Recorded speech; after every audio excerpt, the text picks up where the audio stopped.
नमस्कार दोस्तों, मैं कुणाल आपका स्वागत करता हूं।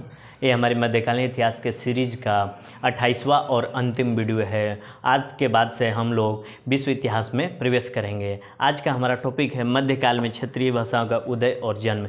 आज हम लोग देखेंगे किन किन भाषाओं का उदय हुआ है या जन्म हुआ है। जिस प्रकार हमारे इतिहासकारों ने इतिहास को 3 भागों में बांटा था, प्राचीन, मध्य और आधुनिक, उसी प्रकार हम लोग भी भाषा के अध्ययन को देखें तो 3 कालों में इसको बांट कर देखते हैं। हमारी भाषा की शुरुआत अगर हम लोग माने तो सिंधु घाटी सभ्यता से मानी जाती है, किंतु उस भाषा का हम लोग अध्ययन नहीं कर चुके हैं, उस भाषा का डिसाइफर नहीं हो सका है। फिर आता है समय काल लगभग 2000 BC का, जिसमें संस्कृत का जन्म होता है और इसे प्राचीन भाषा का नाम दिया जाता है। और इसका समय काल 2000 BC से लेकर 500 AD के बीच में होता है। इसके बाद मध्यकाल की भाषा यानी कि 500 AD से लेकर 1000 AD के बीच में अपभ्रंश, पाली और प्राकृत भाषा का जन्म माना जाता है। इसके बाद से 1000 AD से लेकर अभी तक आधुनिक भाषा का उदय माना जाता है, जिसमें असमिया, हिंदी, उर्दू, इन भाषाओं का विकास हुआ है। तो आइए देखते हैं कि मध्यकाल के दौरान क्षेत्रीय भाषा का उदय कौन कौन से हुआ है। ठीक है, तो आइए देखते हैं।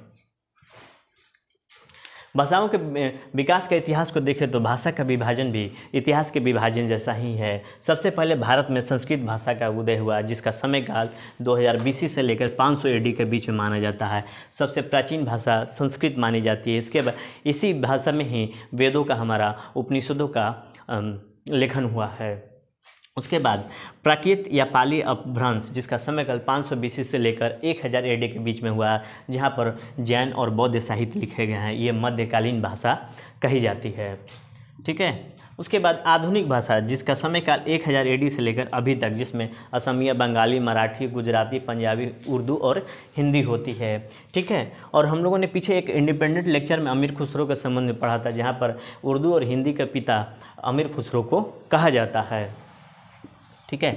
और अब अगर हम लोग एक चीज़ देखेंगे कि अपने प्राचीन इतिहास में हमने पढ़ा था, एक विशिष्ट जनों की भाषा होती थी और एक आम जनों की भाषा होती थी। विशिष्ट जनों की भाषा और आम जनों की भाषा दोनों अलग अलग होती थी। एक ही काल में 2 भाषा चलती थी, जिसमें पढ़े लिखे लोगों की एक अलग भाषा होती थी, दूसरी अनपढ़ों की भाषा होती थी, जिसे लोक भाषा कहते हैं। और इन लोक भाषा का जो भी शब्दावली है, इन पढ़े लिखों की भाषा में मिश्रित होती चली गई और नई नई भाषाओं का विकास होता चला गया। इसी तरह कई भाषाओं का विकास होता चला गया, उन्हीं भाषाओं से कई बोलियों का विकास होता चला गया। जैसे कि एक शब्द लेते हैं संस्कृत में मृतिका। ठीक है। मृतिका को बौद्ध या जैन साहित्य में मटिया बोलते हैं, उसी प्रकार अपभ्रंश में माटी बोलते हैं और आधुनिक काल की भाषा में मिट्टी बोलते हैं। ठीक है। तो हमने देखा कि जितनी भी आधुनिक भाषा है उसकी माता कौन सी है? संस्कृत है। आइए और भी देखते हैं इसके अंतर्गत।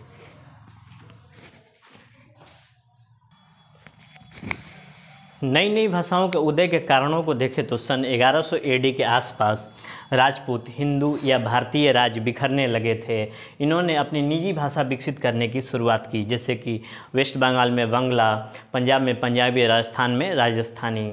राजनीतिक एवं हिंदू राज्य के विघटन के फलस्वरूप अपनी अपनी भाषाएं विकसित हुई।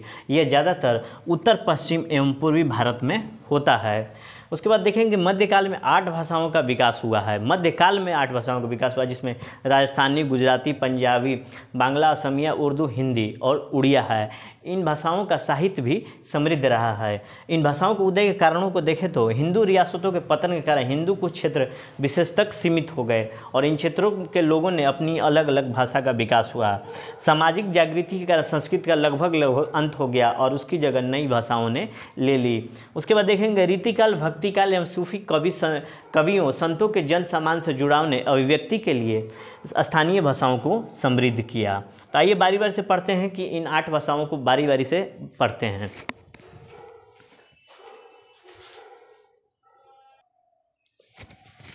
क्षेत्रीय भाषा में पहला अपना है हिंदी। यद्यपि 10वीं शताब्दी से ही इसके अस्तित्व के लक्षण दिखाई देने लगे थे, किंतु 14वीं शताब्दी तक खुसरो के समय इसकी पहचान बन गई। खुसरो से हिंदी भाषा का स्वरूप दिखाई देता है। खुसरो प्रथम कवि माने जाते हैं और चंद्रबरजाई का जो पृथ्वीराज रासो है वो पहला उपन्यास माना जाता है। हिंदी के आरंभिक रचनाकारों में से एक माना जाता है। हिंदी लोक भाषा बोलने की शुरुआत हुई, जिसके अंतर्गत अवधी, ब्रज, मैथिली, मालवी, निवाड़ी, अन्य अन्य बोलियों का विकास हुआ। हालांकि मैथिली को संविधान में अलग से भाषा का दर्जा दे दिया गया है। अभी के हिंदी को खड़ी बोली कहा जाता है, तो ध्यान रखिएगा, खड़ी बोली अभी के हिंदी मानी जाती है। सॉरी। इसमें कबीरदास पहले हैं जिसमें खिचड़ी, इन्होंने खिचड़ी भाषा का प्रयोग किया, बहुत सी बोलियों का इस्तेमाल किया, इनकी भाषा खिचड़ी भाषा थी। दूसरा अपने थे तुलसीदास, जो कि अवधी भाषा में लिखा करते थे और इनका प्रमुख रचना है रामचरितमानस। सूरदास ब्रज भाषा में और अवधी भाषा में मलिक मोहम्मद जैसी ने पद्मावत की रचना की, जहाँ पर सूफी दर्शन को काव्य रूप दे दिया। इन भाषाओं के माध्यम से ये जितने भी कवि हुए हैं ईश्वरीय आराधना की, समाज में समानता लाने का प्रयास किया तथा कैरेक्टर, चरित्र स्थापित किया। इसके बाद हम लोग देखें कि इन्होंने सौंदर्य एवं प्रेम साहित्य भी लिखे, जिसे रीतिकाल के नाम से भी जाना जाता है। हिंदी साहित्य आप पढ़ेंगे तो ये रीतिकाल एक अलग से काल पढ़ने को मिलेगा, जनरल स्टडीज़ के तौर पे बस इतना ही आप जान लीजिए। खड़ी बोली का उदय 1850 AD के आसपास हुआ था, जो अभी के हिंदी मानी जाती है, और इसके प्रणेता के रूप में भारतेंदु हरिश्चंद्र माने जाते हैं। उसके बाद 3 प्रमुख कवि हुए इसमें, जिसमें चंद्रबरदाई, नरपति, नालह और अमीर खुसरो हुए। और अन्य महत्वपूर्ण कवियों पर नज़र दौड़ाए तो कबीर, तुलसीदास, सूरदास, मीराबाई, रसखान और विद्यापति रहे हैं। अपनी अगली भाषा है उर्दू, जिसका जन्म हिंदी और फारसी भाषा के मिलने से हुआ है उर्दू। दक्षिण भारत में कैंप के दौरान, यानी कि मतलब क्या हुआ कि मुग़ल प्रशासन दक्षिण भारत तक फैला हुआ था, उसके कैंप भी दक्षिण भारत में लगे हुए थे, जहाँ पर दक्कन का क्षेत्र प्रमुख रहा है। इन दक्कन के क्षेत्र में हिंदुस्तानी भी सैनिक थे और फारसी यानी कि मुग़लों के भी सैनिक थे। इन दोनों के आपस में इंटरेक्शन से अपना उर्दू का जन्म हुआ, क्योंकि मुग़ल जो भी थे, मुग़ल सैनिक थे फारसी बोला करते थे और हिंदुस्तानी सैनिक हिंदी बोला करते थे। हिंदी और फारसी के मिलने से उर्दू का जन्म इस तरह से हुआ है। कैंप में रह रहे फारसी एवं हिंदी सैनिकों के आपस में बात करने से उर्दू का विकास हुआ है। इसका विकास का सबसे बड़ा केंद्र है दक्षिण भारत, जिसे बीजापुर और गोलकुंडा, जो कि दक्कन का क्षेत्र है, प्रमुख रहा है। इससे उर्दू भाषा का विकास का आधार खड़ी बोली रहा है, जो हिंदी भाषा है। उसके बाद देखेंगे काव्य, गज़ल लिखी गई। इस उर्दू में काव्य और गज़ल लिखी गई। यह एक प्रकार का लालित्यपूर्ण भाषा का विकास हुआ है। उर्दू को सुनेंगे तो बड़ा ही आनंद आएगा, इसलिए लालित्यपूर्ण है। अगली अपनी भाषा है उड़िया। यह भाषा छोटे छोटे गीतों की रचना के रूप में 14वीं शताब्दी में सामने आई और इसके महान कवियों में माने तो चैतन्य महाप्रभु ने इस भाषा को काफ़ी प्रभावित किया और इस भाषा में समृद्धि की भक्ति काल में आई। उसके बाद अपना अगला साहित्य है अगला भाषा है बांग्ला। 14वीं शताब्दी में इसका उदय माना जाता है तथा छोटे छोटे गीतों के रूप में ये सामने आया। इसके पहले कवि के रूप में वैष्णव कवि चंडीदास रहे हैं तथा ये चैतन्य महाप्रभु से बहुत प्रभावित थे। साहित्य का नोबेल पुरस्कार दिलाने का श्रेय बांग्ला साहित्य को जाता है। उसके बाद देखेंगे कि अंग्रेज़ों ने जब अपनी राजधानी कलकत्ता में बनाई तो बांग्ला प्लस पश्चिमी साहित्य का मिश्रण हुआ, मतलब आपस में इंटरेक्शन हुआ और बांग्ला साहित्य का इससे बांग्ला साहित्य समृद्ध बना। इसके बाद एक फेमस किताब है आनंद मठ, जिसके रचयिता बंकिम चंद्र है, जो कि बांग्ला भाषा में एक उत्कृष्ट कलाकृति है, उत्कृष्ट कृति है। उसका अगला अपना है असमिया। 14वीं शताब्दी में हिंदी महाकाव्य रामायण, महाभारत, भागवत का प्रभाव असमिया भाषा पर भी पड़ा। इसके महान कवि को देखें तो शंकरदेव, जो वैष्णव धर्म के मानते थे, वे हैं तथा सन 1600 AD के आसपास अहोम शासकों ने इसका विकास किया। तो आप लोग यहाँ से भी ध्यान रखिएगा कि अहोम शासक कहाँ से थे, तो असम से थे। उन्होंने कौन सी भाषा का विकास किया, तो असमिया। फिर उसके बाद अगला आता है गुजराती। 12वीं शताब्दी में अस्तित्व में आई और 16वीं शताब्दी में गुजराती भाषा का स्वर्ण युग माना जाता है। एक नाम याद रखिएगा, नरसिंह मेहता, बड़ा इंपॉर्टेंट है। गुजराती काव्य के पिता के रूप में, जनक के रूप में जाना जाता है। फिर अगला अपना है मराठी। 13वीं-14वीं शताब्दी में अस्तित्व में आया और मुकुंद राज इनके उल्लेखनीय कवि थे, याद कर लीजिएगा, ठीक है। और उसके बाद इस मराठी भाषा को संत कवियों ने विकसित करने में अपना बड़ा ही योगदान दिया। अगला अपना भाषा है पंजाबी। अगला अपना भाषा है पंजाबी। ये भाषा नाथ युग यानी गोरखनाथ के काल 10वीं शताब्दी में अस्तित्व में आई थी। इस भाषा में प्रचुर मात्रा में लोक साहित्य की रचना की गई तथा सूफी आंदोलन का इसके विकास में काफ़ी योगदान रहा है। गुरु नानक देव के गीतों ने इसके लालित्य को प्रदान किया, मतलब पंजाबी भाषा को लालित्य रूप में गढ़ा। इस भाषा में वारिस शाही रचित, याद रखिएगा, वारिस शाह रचित कृति हीर रांझा अत्यंत लोकप्रिय हुई, जो कि एक लौकिक प्रेम कथाएं हैं तथा अर्जुन देव का आदि ग्रंथ साहब बहुत ही प्रमुख है। इन भाषाओं में यानी कि 8 भाषाओं में बहुत सारे साहित्य लिखे गए। इन साहित्य और इनकी विशेषताओं को देखें तो इसमें सबसे पहला अपना मीराबाई जो कि राजस्थानी भाषा में लिखती है तथा सूफी जो होता है, जो सूफी दर्शन होता है वो रहस्यवाद को दिखाता है। हम लोगों ने रहस्यवाद को स्पेशल पीछे समझ रखा है। उसके बाद इसमें हम इन साहित्यों में स्वच्छंदतावाद यानी रोमांटिसिज्म को देखते हैं, यानी कि स्वच्छंदतावादी साहित्य में प्रेम, सौंदर्य, मिलन, विरह, बंधुत्व, एकता और मानवीय समानता हमें दिखाई देगी। जब यूरोप में पुनर्जागरण हुआ उस समय से रोमांटिसिज्म के आधार पर साहित्य की रचना की गई।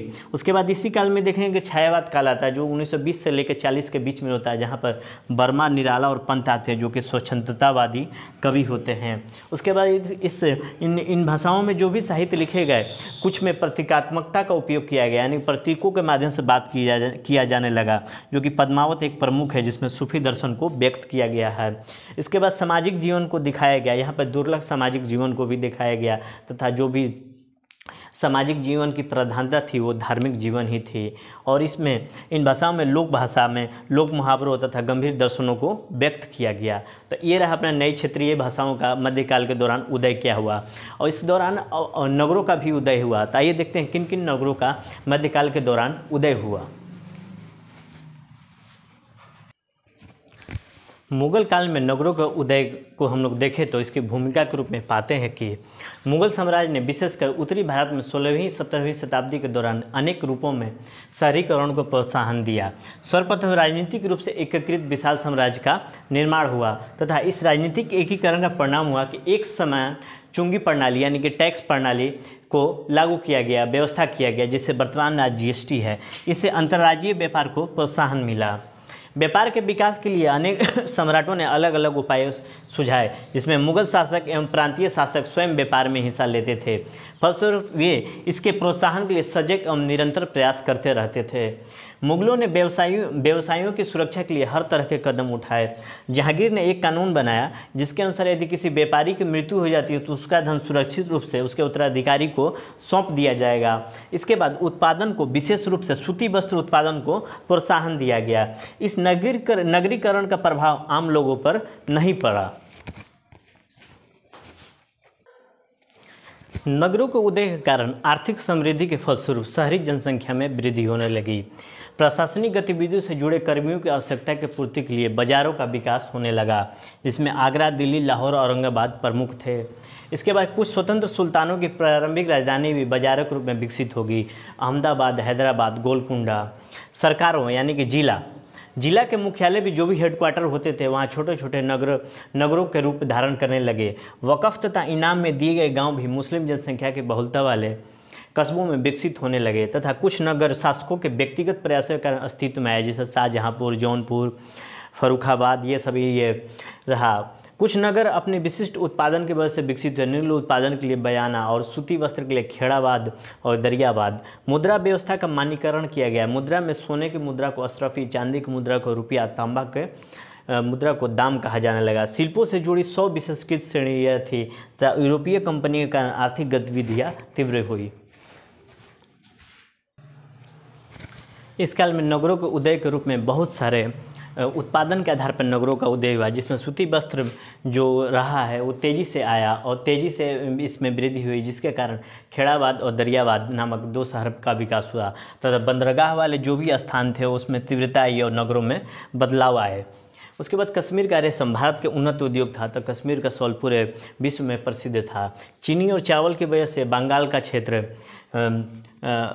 प्रसिद्ध रहा। लोहा और सोना बिहार के नदियों के रेत में पाया जाने लगा और नील के लिए बयाना, तांबा के लिए राजस्थान, प्रमुख हो गया।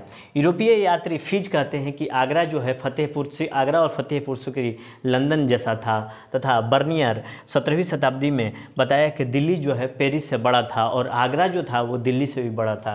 यूरोपीय कंपनियां जो इसमें पुर्तगाली, डच, फ्रांसीसी, अंग्रेज आए तथा अपने व्यापारिक केंद्र स्थापित किए।